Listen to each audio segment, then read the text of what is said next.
चलिए बच्चों, आज क्लास 11th में एक्सरसाइज 9.3 के क्वेश्चन नंबर 17 से सलूशन स्टार्ट करते हैं। तो आइए बच्चों देखते हैं क्वेश्चन नंबर 17 हमारे पास क्या है। क्वेश्चन नंबर 17 कहता है if the 4th, 10th and 16 of the GP are X Y Z respectively prove that X Y Z are in GP. Question कहता है 4th, 10th एंड 16 टर्म आपको हम दे रहे हैं एक्स वाई जेड, आप प्रूव करके दिखाइए कि X Y Z in GP. तो बच्चों, अगर हमको एक्स वाई जेड को जीपी में प्रूव करना है तो हमें क्या प्रूव करना होगा। सबसे पहले इस बात को सर्च करते हैं। तो देखिए बच्चों, अगर X Y Z in GP, अगर आप इसको जीपी में प्रूव करना चाहते हैं, देखिए बच्चों, अगर हम X Y Z in GP prove करना चाहते हैं तो हमको क्या करना होगा, रेशियो इक्वल करना होगा। जैसे हमारे पास ये फर्स्ट टर्म होगा, ये सेकंड टर्म होगा और ये थर्ड टर्म होगा। तो हम ये बात कह सकते हैं सेकंड टर्म और फर्स्ट टर्म का रेशियो इक्वल होगा थर्ड टर्म और सेकंड टर्म का रेशियो। अब यहाँ हमारे पास सेकंड टर्म y है, फर्स्ट टर्म x है, थर्ड टर्म z है, सेकंड टर्म y है। क्रॉस मल्टीप्लाई करते हैं, Y square equal to Z X find होता है। मतलब अगर हमको एक्स वाई जेड को जीपी में प्रूव करना है तो हमको ये बात प्रूव करना होगा कि Y square equal to Z X है। अब बच्चों, ये तो हमें प्रूव करना है, लेकिन हमको क्वेश्चन में जो बात पता है उस बात को भी तो हम नोट करते हैं। सबसे पहले हमको यहाँ फोर्थ टर्म दिया गया है। फोर्थ टर्म का मतलब A4, और A4 हम जानते हैं AR³ होता है, और ये हमें x की वैल्यू बताई गई है। ये हमारे पास क्वेश्चन नंबर सेकेंड। इसके बाद हमको 10 टर्म बताया गया है। 10 टर्म का मतलब A10 is equal to AR⁹। A10 हमारे पास y दिया गया है, इसका मतलब ये हुआ y is equal to AR⁹ equation number third. इसके बाद A16 हमको बताया गया है जो AR⁵ बनेगा, और ये हमारे पास z बताया गया है। ये इक्वेशन नंबर बच्चों आपको फोर्थ फाइंड हो गई। अब यहाँ पर देखिए, हमको जो प्रूव करना है Y square equal to Z x.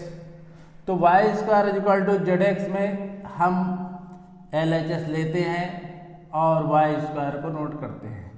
RHS भी ले सकते हो, ऐसा कुछ नहीं बच्चों। RHS अगर आपको लेने का इरादा है तो आप जेड एक्स ले लीजिए।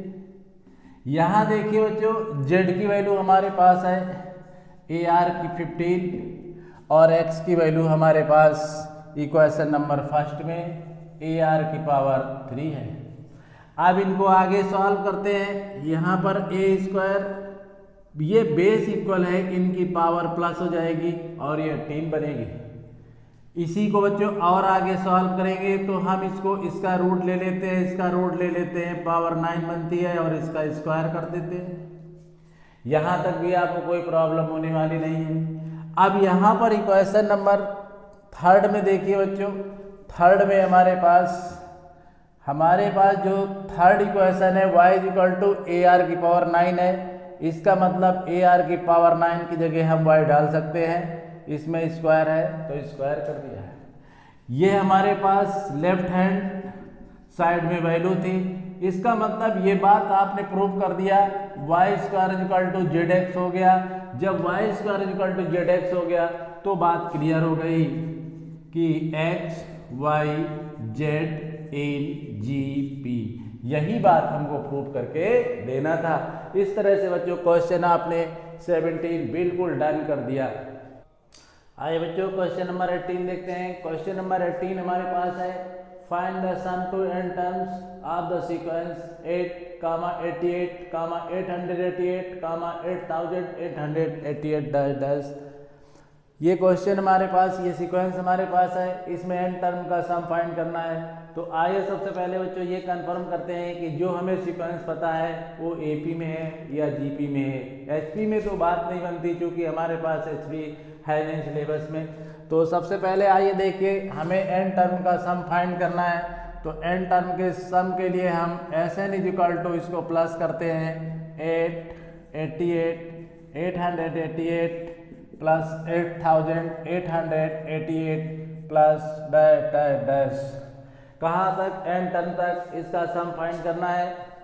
इसके लिए अब हमें देखना है बच्चों, ये हमारी जो सीरीज है ये एपी में है या जीपी में है।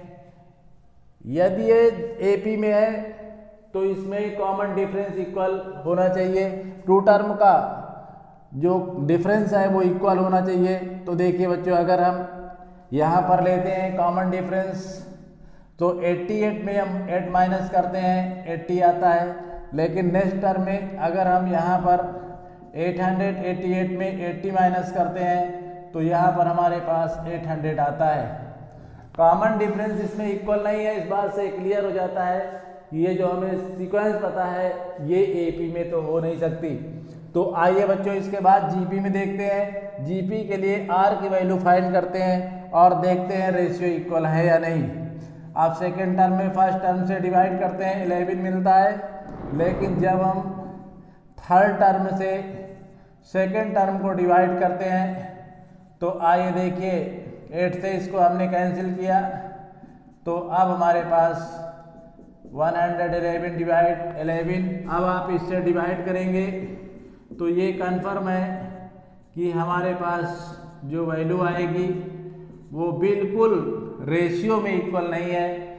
इस तरह से ये बात कन्फर्म हो गई कि ये जो हमें सीक्वेंस पता है ये ना तो एपी में है और ना ही जीपी में है, लेकिन जो हमने पहले से पढ़ रखा है या तो सम फाइंड करने के लिए एपी पढ़ रखा है या जीपी।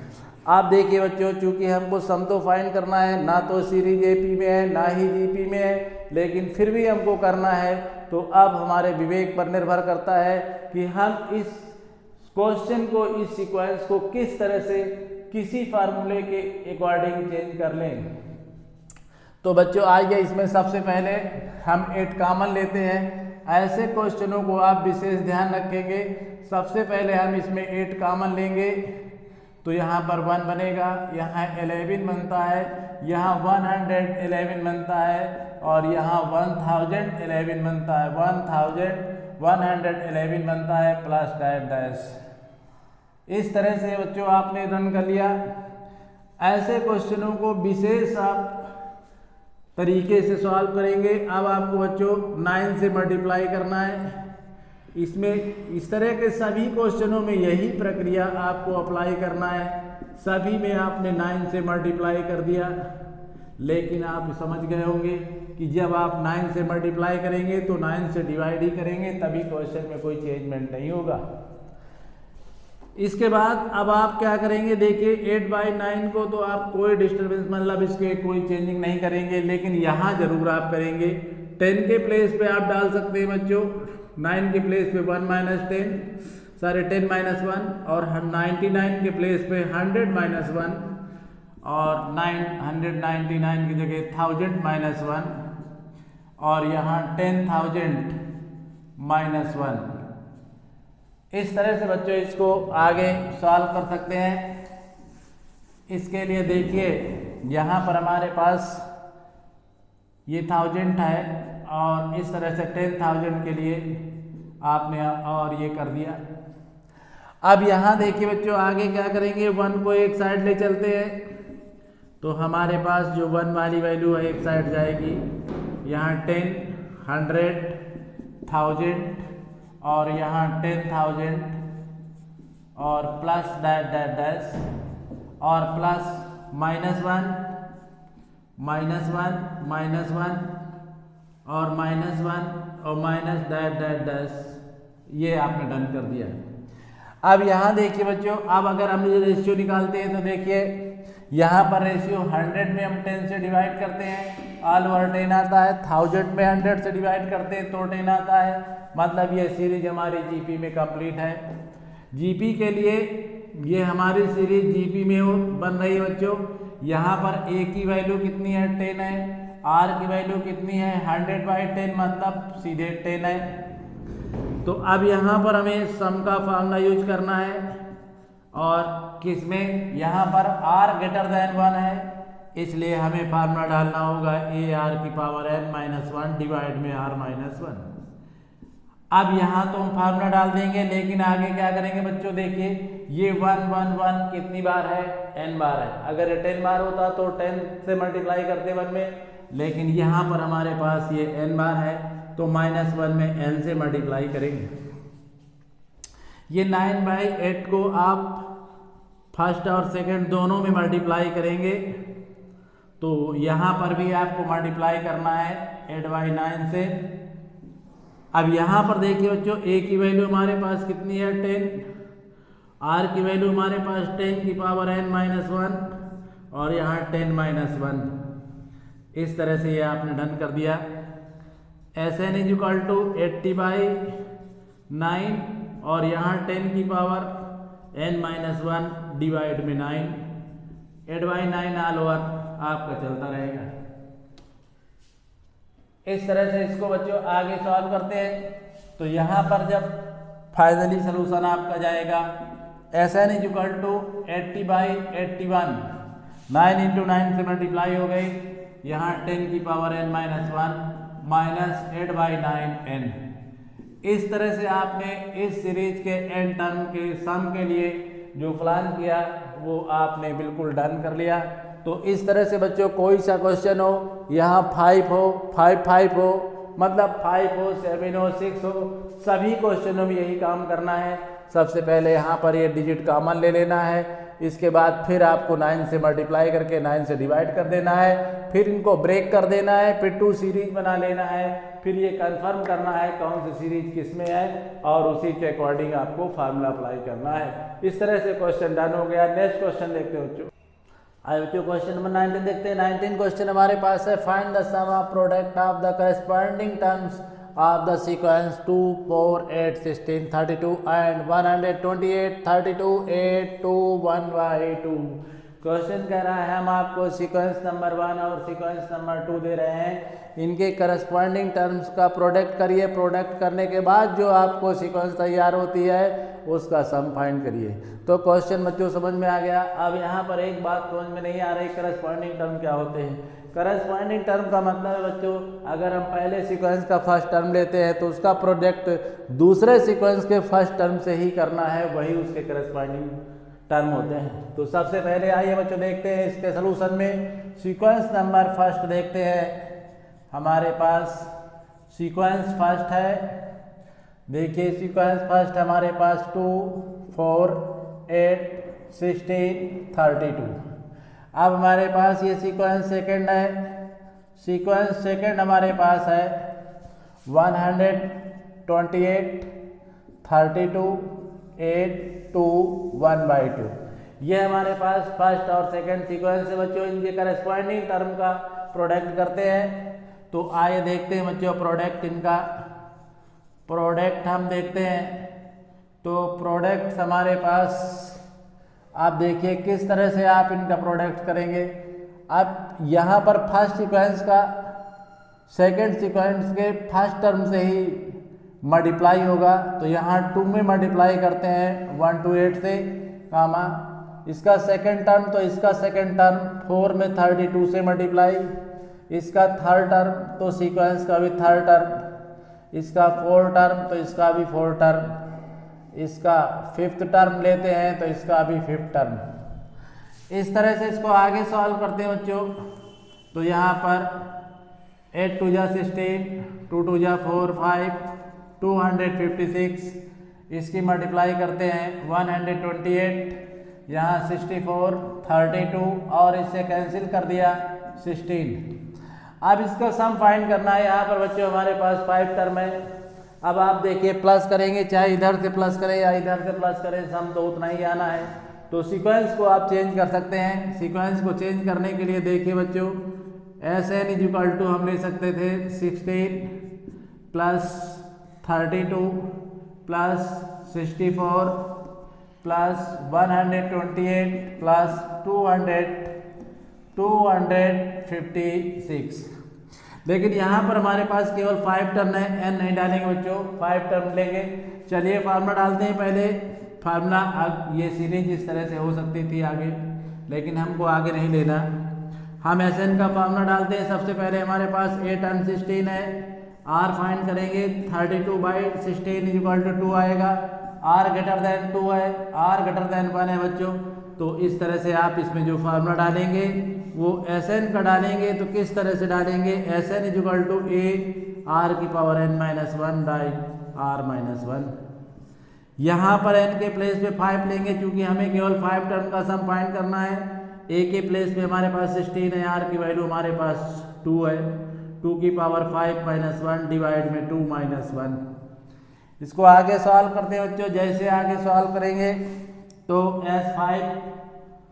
S5 हमारे पास आएगा 16 इंटू, इसको ब्रेक करिए, 2 2 जा 4 2 जा 8 2 जा 16 2 जा 32 - 1 डिवाइड में 1। अब इस तरह से इसको जैसे आगे सॉल्व करते हैं तो S5 हमारे पास 16 इंटू 31 बनेगा। अब इसकी मल्टीप्लाई कर दीजिए, 16 1 जा 16 कैरी 1, 16 3 जा 48 49। तो इस तरह से बच्चों इसका जो सम आ गया हमारे पास 496 आ गया, और ये क्वेश्चन आपका डन हो गया। तो सबसे पहले हमारे पास फर्स्ट और सेकंड 2 सीक्वेंस थे। करस्पॉन्डिंग टर्म का मतलब था इसका फर्स्ट टर्म तो इसका फर्स्ट टर्म, इसका सेकंड टर्म तो इसका सेकंड टर्म। आपने मल्टीप्लाई कर दिया, मल्टीप्लाई करने के बाद जो सीक्वेंस आ गई और उसका सम फाइंड करना था। इस तरह से आपने जो क्वेश्चन डन कर लिया। क्वेश्चन नंबर 20 देखते हैं बच्चों। क्वेश्चन नंबर 20 हमारे पास है, so that the product of the corresponding terms of sequence ar square dash ar⁻n-1 and ar square dash ar⁻n-1 for a GP find the common ratio। Question ने आपसे कहा है for a GP find the common ratio. Common ratio का मतलब बच्चों हमें d की value find करके देना है। अब हमें पता क्या है, इस बात को अच्छी तरह से समझ लेते हैं। हमको सीक्वेंस फर्स्ट पता है, तो सीक्वेंस हमारे पास जो फर्स्ट है वो है ar स्क्वायर डैश ar⁻n-1।